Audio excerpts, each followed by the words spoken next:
702. Health and Wellness.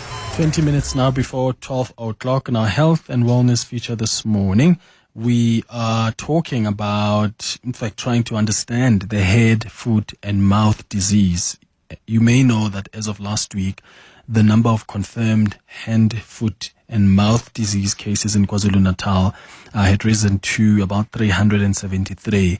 According to the Department of Health, eThekwini district accounts for most cases, followed by King, Cetshwayo district, Ugu district and Umkhanyakude district. The National Institute for Communicable Diseases has warned that although rare, adults can contract the viral infection. So what is hand, foot and mouth disease, and what do we need to do to be cautious of the disease? And maybe you're a parent yourself. Are you more cautious of the disease as a parent? What are you doing to protect yourself and your children from the disease? You can give us a call or send us a WhatsApp voice note. Dr. Vuyiswa Kumalo is a medical officer at the Outbreak Response Unit at the NICD. Dr. Kumalo, thank you for making time. Good morning. Good morning, Clement. Thank you for having me. Maybe explain first to our listeners what head, foot and mouth disease is and how does it display itself? What symptoms are we looking at? So with hand, foot and mouth disease, it's a viral infection caused by a group of viruses called enteroviruses. It causes quite a mild disease, which usually resolves on its own within 7 to 10 days. So as parents, you can look out for fever, sore throat, if your child is feeling tired, if your child isn't eating, and if you're noticing small blisters in their mouth, on their tongue, on the palms of their hands and the soles of their feet. Those are the symptoms you would look out for. Okay. Can immunization and child vaccine help with prevention? So, Clement, currently there aren't vaccines that are available to prevent hand, foot and mouth disease in the country. So immunizations and child vaccines aren't really geared towards preventing hand, foot and mouth disease. Okay. What leads to an outbreak like what we've experienced? So hand, foot and mouth is actually quite common. It occurs all over the world, in our country as well, especially during the summer months and autumn. And it does target children, as you've correctly mentioned. So especially children under 10, their immune systems are still developing, and this virus is around, they catch it and then spread it to other children. So outbreaks tend to happen in these young children, in daycare centers and schools. And is there a reason why that happens? Why does this seem to target children? So their immune systems are still quite weak. As children get older, their immune systems develop and become stronger and are able to fight off infections. But under the age of 10, immune systems are still developing and they're not able to fend off the infection, unlike older children or adults. Okay. So does it manifest differently in children compared to adults? So what would happen is that they would have similar symptoms. Although we did say that hand, foot and mouth is more common in children, adults can get it and the symptoms are similar. So you would look out for similar symptoms in adults of the fever, the sore throat, the loss of appetite, feeling tired, and then the blisters on the palms of the hands and the soles of the feet. Can it be deadly?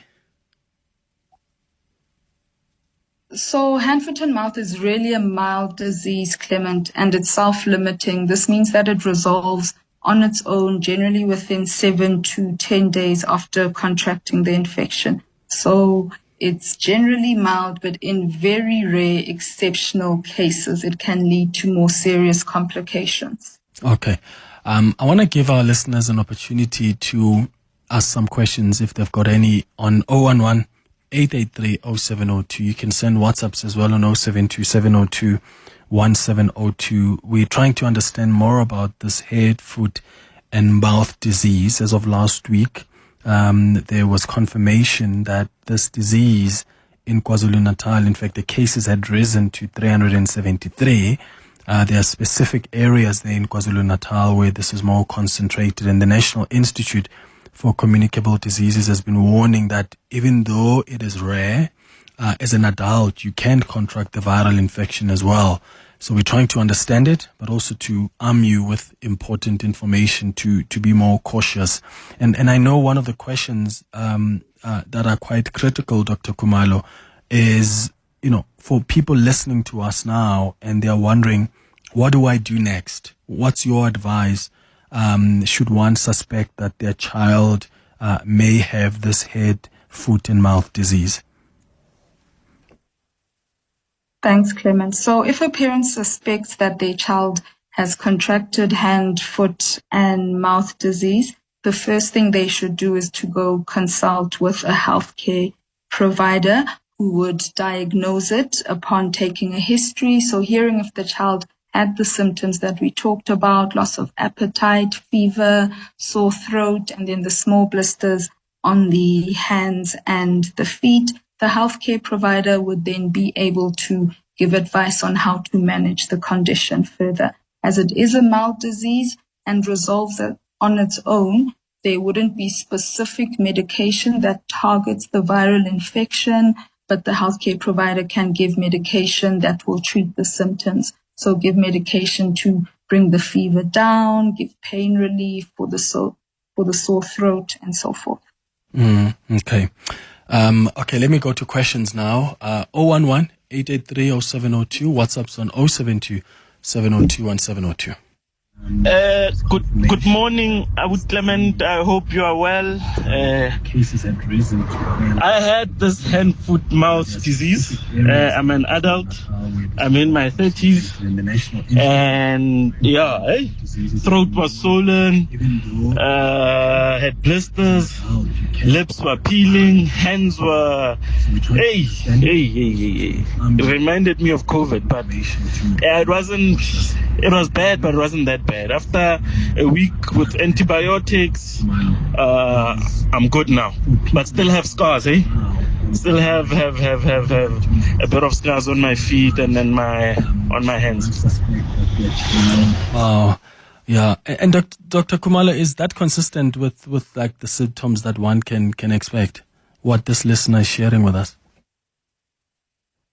Yes, Clement. So he mentioned the sore throat. He also mentioned some changes of his hands. So those blisters may have been there. It wasn't clear what actually happened to his hands, but definitely the sore throat, the small blisters on the hands, feeling tired. That's definitely consistent with hand, foot, and mouth disease.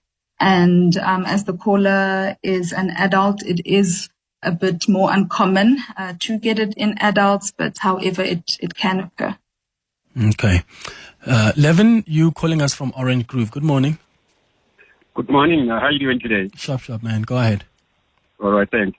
My question here is simply just to understand that since it's a kind of a global disease that you're experiencing but still not have a medication or something to treat it, have maybe we try to check the symptoms, the early symptoms that are related on certain organs on the body, whereby they can just give us a sign of each and every disease that is developing on a body. There's a certain body organ that responds first before a spread of the disease in the body, whereby we can relate it in a manner of trying to get a remedy for it in both Western and African ways.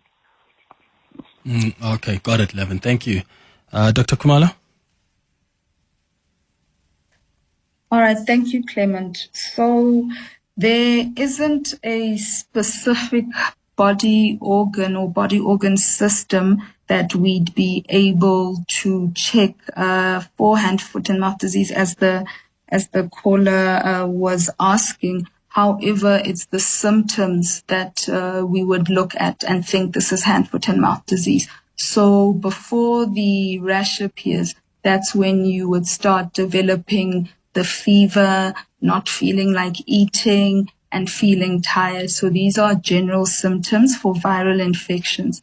And then once the rash starts appearing in the mouth, on the palms of the hands, on the soles of the feet, putting that clinical picture together, we can say that this is hand, foot, and mouth disease. Okay. Good morning, doctor. I may ask about this foot and head-mouth disease, whether it can cause by the malnutrition or a lack of proper food. You're speaking to Morgan from Tembisa. I will appreciate your answer. Thank you. All right. Dr. Kumalo? Okay, thank you, Clement. So being malnourished or having malnutrition, especially as a child, does make you more susceptible to infections. So if a child is malnourished, their immune system is weaker, and especially if they're under the age of 10, they would then not be able to fight off the virus that causes hand, foot, and mouth disease. And so they would be more likely to get hand, foot, and mouth disease. And the caller also mentioned a lack of having proper food. So that is the malnutrition that I spoke about. But what also helps the infection spread is a lack of proper hygiene. So we need to be educating our children, the teachers as well, that they need to practice proper hygiene. So hand washing and proper cough and sneeze etiquette. So don't cough or sneeze into your hand, rather use a tissue or cough and sneeze into your folded elbow. Yeah. Okay. And what about what parents can at least teach their children so that they are more cautious? How can children be taught to protect themselves from this disease? Okay, Clement. So children can protect themselves by washing their hands regularly. So they do have to use soap and water to wash their hands to make sure that the viral or the virus or the germs are not sitting on their hands. And important moments for this would be before eating, after eating, and after utilizing the restroom. They also shouldn't be sharing any utensils, and if the child is not well, they should not be around other children that are well, because then the virus can spread. But the best way is to practice the good hygiene of regular hand washing with soap and water. Okay, I've got a few questions here. One says, please can you ask the doctor, how long does the disease stay in a child's immune system? Okay, so when a child is exposed to the virus, so perhaps another child that has the virus, it usually takes about 3 to 6 days for the disease to develop in the child. After that, within 7 to 10 days, the disease would resolve. The child most likely would not be symptomatic, and the virus is then cleared. Okay. And then another question says, how can parents, guardians, and teachers do to protect children from this disease? I think you already responded to that. And then what does the disease do to a child's immune system once they have it?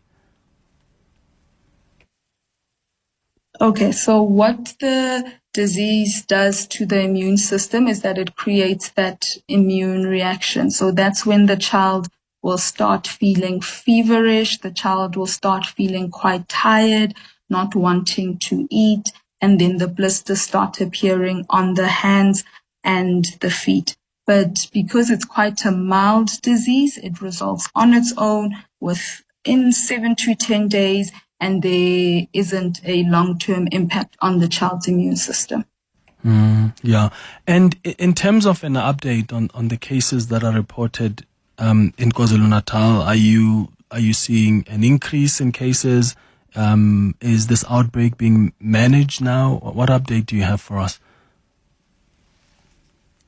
Thanks, Clement. So in KZN, we have been receiving reports of increasing cases, and that's because the KZN Department of Health is conducting what we call outbreak surveillance. So this includes going into schools, into communities, and actively looking for cases instead of waiting for the children to report to their healthcare provider. So because this active case finding, this active surveillance is happening, we're seeing that rise in cases.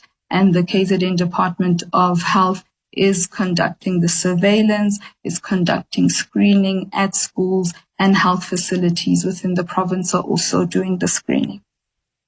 Okay, got it. Dr. Vuyiswa Kumalo, thank you so much for making time for us. She's a medical officer at the Outbreak Response Unit at the NICD. Please be very, very, very careful out there and take this advice from Dr. Kumalo and just get your children to be extra cautious and prioritize good hygiene. It's 5 minutes now before 12.